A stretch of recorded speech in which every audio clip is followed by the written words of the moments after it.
This is the IELTS Listening practice test. You will hear a number of different recordings, and you will have to answer questions on what you hear. There will be time for you to read the instructions and questions, and you will have a chance to check your work. All the recordings will be played once only. The test is in 4 parts. At the end of the test, you will be given 2 minutes to check your work. Now turn to Part 1.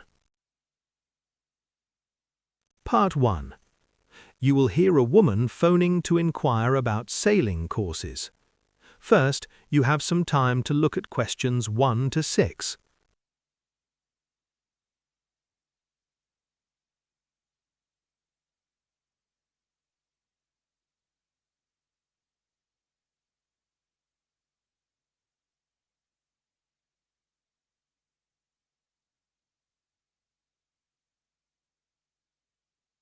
Now listen carefully and answer questions 1 to 6. Hello. Oh, good morning. I'm calling on behalf of my 13-year-old son, Jacob. He's interested in learning to sail. Great. Well, we have what we call a taster day on the 22nd of June. I'm not sure he can make it, but we'll see. And Jacob's really interested, though, so can you tell me about the courses? Okay, we have 2 types of courses for children under 16, a 2-day course and a 5-day course. Could you explain the difference? Well, the 2-day one just covers basic techniques in sailing, and on this course the kids always sail with the instructor they've been allocated. Well, that's good to know. Yeah, and the cost is £65. Oh, I thought it was more than that. I heard it was £125. And that's for the 5-day course. Okay, I presume that course goes into much more detail. Yes, and from the 3rd day, the kids are given the choice to sail on their own if they want. We use the same types of boat, but we help them learn more techniques, in particular how to manage the boat in a variety of types of weather. I think Jacob would enjoy that course. But do you give them a certificate if they complete the course? Absolutely. We give them out on the final day, which a lot of the kids really like. Great. Could you tell me a bit more about what the children have to bring and so forth? Well, the most important thing is the clothing. It goes without saying that whatever the time of year, they should have plenty of warm clothes, as it can be quite cool out on the water. What about footwear? Do they have to wear anything special? The only rule is that they've got to have shoes of some kind. They mustn't have bare feet. Okay. And we suggest the kids pack an extra pair of trousers, waterproof ones. They don't have to wear them unless it starts to rain. Fine. So basically, it's just using your common sense. Yes. Oh, and one other thing we do say is that the children mustn't wear jeans because they get extremely heavy when they're wet. Oh, okay. Before you hear the rest of the conversation, you have some time to look at questions 7 to 10.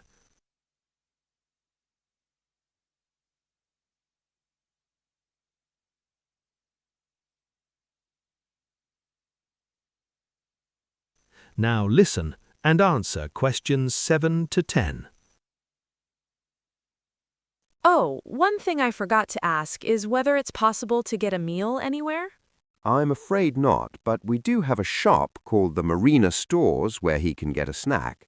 Okay, and before I forget, when I drop Jacob off, where can I park? Good question.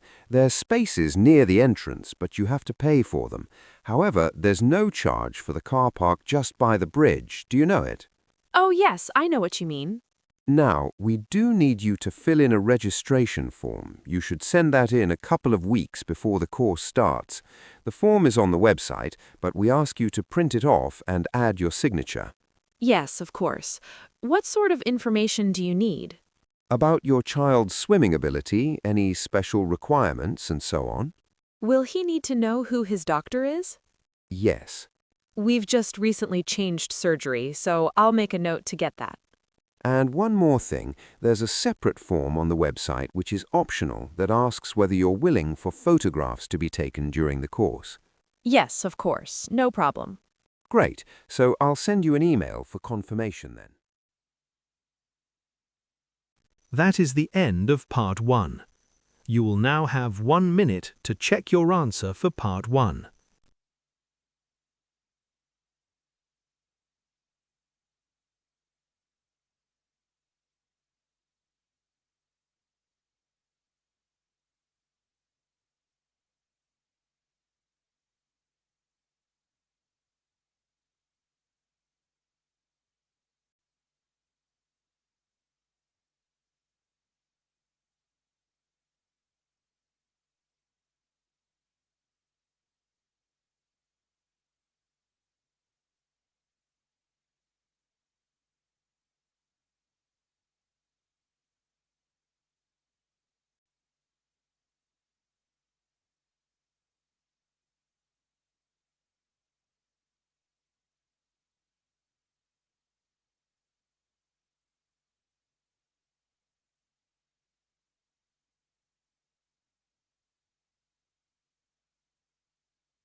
Part 2.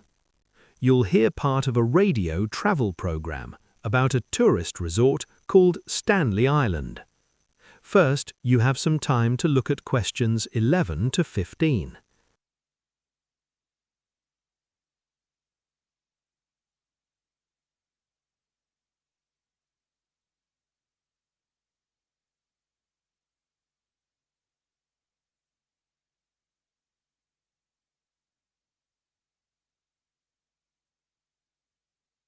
Now listen carefully and answer questions 11 to 15. Welcome once again to the show where we give you travel tips on popular tourist destinations in the Pacific region. And today our focus is on beautiful Stanley Island. Now, before we get started, a word of warning. The seaplane service to the island was discontinued last week, so for the next month at least, the sole link to the island is provided by the old ferry service, since plans to run a hovercraft service to the island have been delayed. So, what is there to see and do on Stanley Island? Well, the main tourist areas are on the north, south and east coasts of the island, as far as recreation goes. In the south, you'll find several leisure parklands, such as Waterworld and Fantasy Island, which seem well equipped and reasonably priced. If it's golf you're after, the 18-hole course in the south of the island is currently being turned into a conference centre. Don't despair, there are 2 excellent courses just 30 minutes away on the east coast. The south of the island has many large resorts and hotels, with plenty of children's activities and clubs. This part of the island caters mainly for those seeking luxury to medium-class accommodation, but the east coast has basic apartment complexes with fully equipped kitchens, so that at least you can cook for yourself. For those who like to get back to nature, you'll probably find the south coast rather overdeveloped. The rainforest areas on the west coast are largely inaccessible because of the surrounding mountains, but those on the north coast are within easy reach, and a local agency runs guided treks through the jungle. If you're into water sports, all of the areas have something to offer. Before you hear the rest of the program, you have some time to look at questions 16 to 20.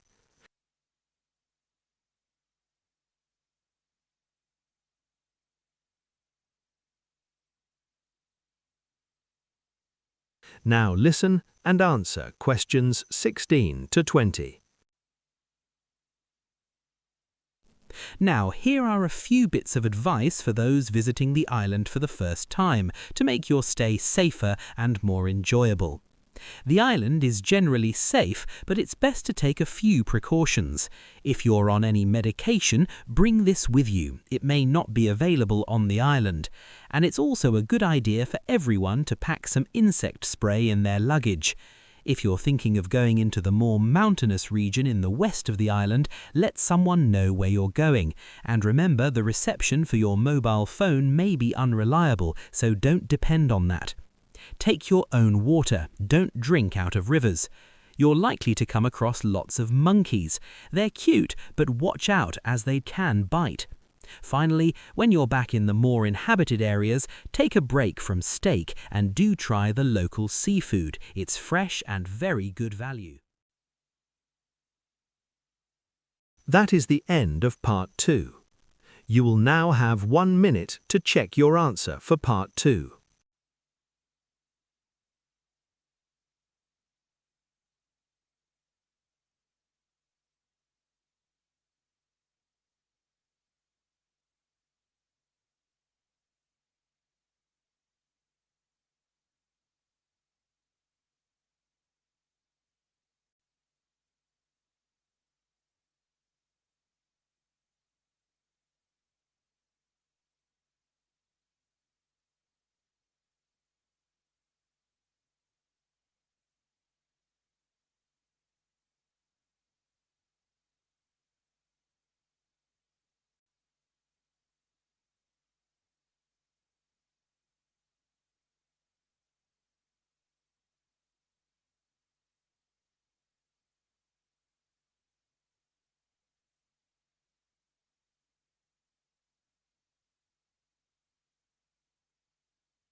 Part 3.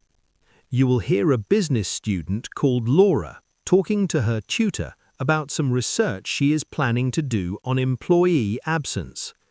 First, you have some time to look at questions 21 to 24.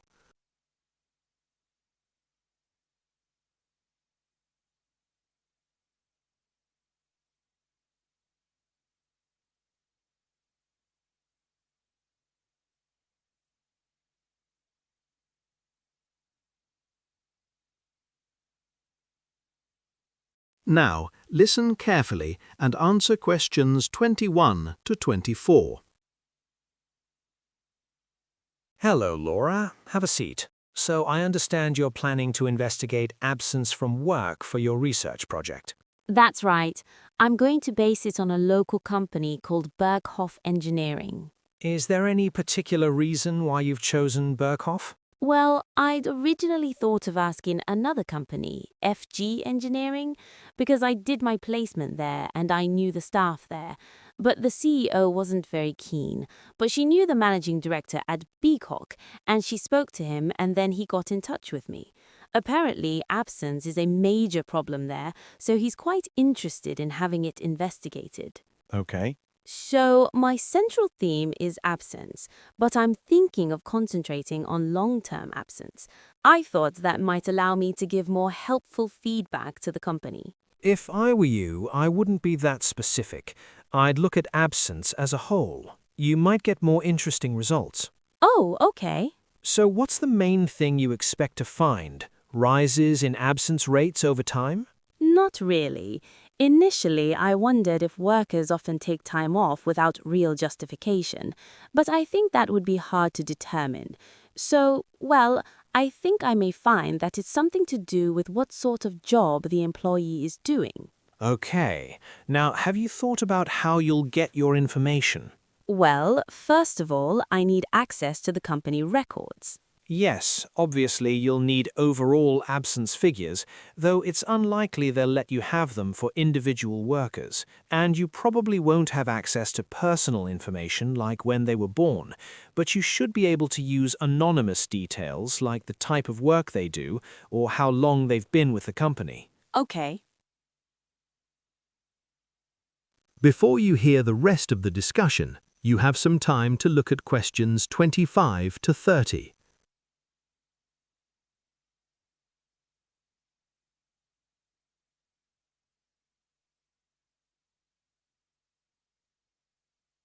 Now listen and answer questions 25 to 30.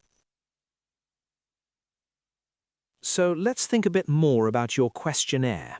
I know that it shouldn't be too long or people get bored.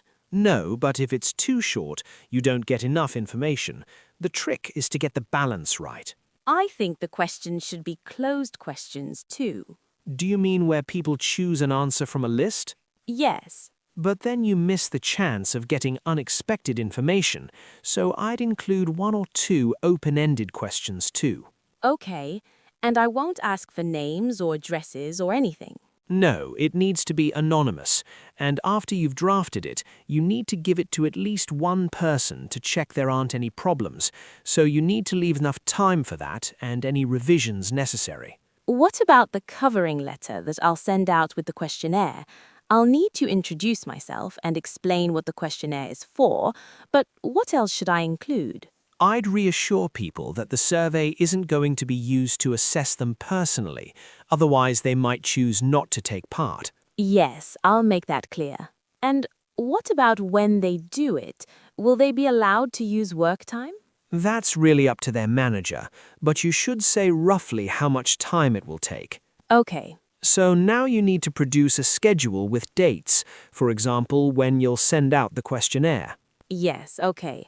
Once I can arrange that date with the manager, I'll be able to fix the deadline for getting the completed questionnaires back, and I want to use the time in between to analyze the figures that HR is going to give me from their database, though they haven't said exactly when I'll get them. And you have to submit your assignment by the end of June. Actually, I have to get it finished by the 2nd, because I've arranged a work placement after that. Okay, so our next meeting is... 2 weeks today. Is that still okay?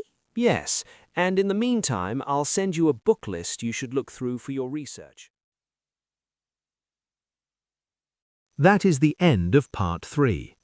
You will now have 1 minute to check your answer for Part 3.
Part 4.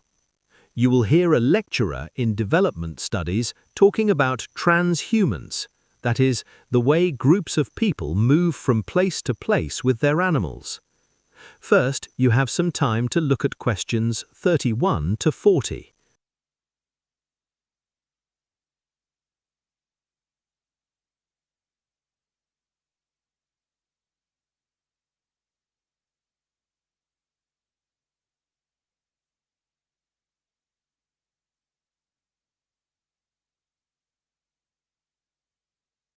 Now listen carefully and answer questions 31 to 40. Good afternoon, everyone. Today I'm going to talk about what may be a new concept to you, the movement of people with their herds of animals from place to place. This is known as transhumance. These peoples are pastoralists, and their animals include cows, sheep, goats, and horses, as well as camels and reindeer. Now, researchers sometimes make a distinction between two types of transhumance, fixed and nomadic, and talk about various factors which differentiate between them. The first and most important distinction they make is to do with the climate. Fixed transhumance occurs in countries such as Switzerland, where seasons are predictable in terms of weather and timing. Nomadic transhumance, on the other hand, is generally practiced in areas where climatic conditions are difficult to predict. An example of such a location is Somalia, as the anticipated rains often just don't appear. Secondly, researchers sometimes look at the type of journey that pastoralists make.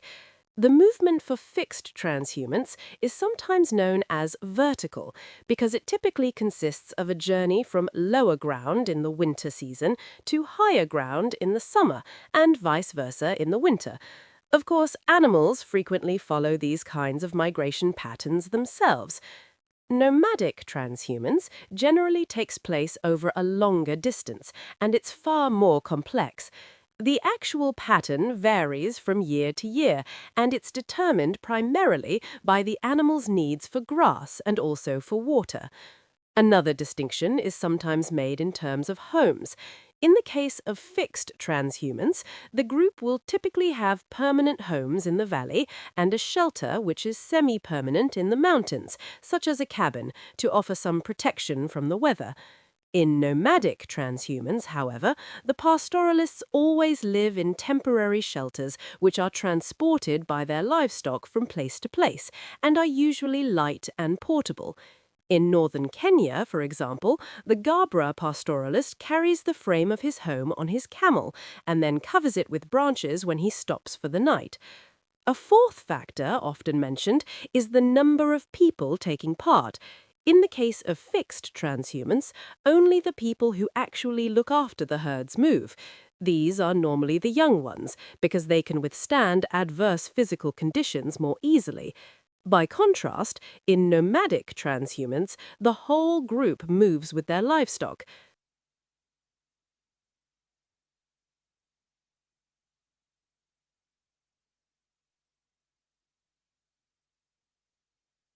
The last points of comparison often made by researchers are diet and goods. In fixed transhumance, those who do not move from the valleys often start working as farmers, cultivating the land. They build up contacts with other communities, and in some cases they may also trade animals for grain. In nomadic transhumans, there are fewer contacts. The group are generally regarded as providers of all their own needs, and they obtain food, such as cheese and meat, and also their clothing from their herds. Another example is found in Algeria in North Africa to see how far this model applies to transhumance. There, fixed transhumance from valley to mountain pastures is common in the area, but some recent pastoralists also take their herds on longer journeys. At the end of spring, from the Sahara in the south to the plains in the north, where there is more abundant rainfall, they have traditionally assisted local farmers with the harvest, which takes place while they are temporarily resident there. We have to decide whether their move would fall within the category of fixed or nomadic transhumans. It is true they live in tents, and these are movable and temporary right through the year, whether they are in the Sahara or in the north of Algeria. So, in considering their homes, they appear nomadic. On the other hand, in relation to their patterns of movement, they do not. They drive their livestock through the same passes and mountains each year, which suggests fixed transhumance. Here, in fact, we have a case showing some features of both types of transhumance, which we might more precisely refer to as intermediate. This all goes to show that you should treat every theory with great care and not force your case history into a model if it doesn't fit. That is the end of Part 4. You will now have 1 minute to check your answer for Part 4.